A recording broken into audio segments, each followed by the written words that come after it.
মোহাম্মদ আব্দুল্লাহ আল মামুন। আমার ভাই আরিফুল আমার কাছে কিছু গান টান শুনবে বলে অনুরোধ করেছে। আমি একটা কবিতা শুরু করি।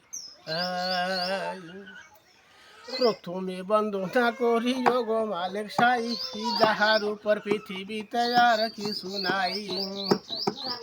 আরে দয়া করো গো প্রভু, দয়া করো মোরে, এই অথই জলে ভাসায়ও না এই পাপি বান্দারে। আমি যে নূতন কবি কিছু জানি নাই, এই তবুও কিছু কথা বলে যেতে চাই। আছেন যত শ্রোতা বন্ধু শোনেন দিয়া মন, এই পৃথিবীতে প্রেমে পড়ে ভুগছে কতজন।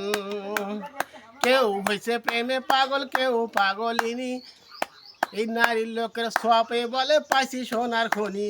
যেমন আরিফুল ভাই প্রেমে পড়ে জীবন করছে সারা, এই কবি বলে ও আরিফুল ভাই কেমনে যাবে পারা। এই পর্যন্ত আমার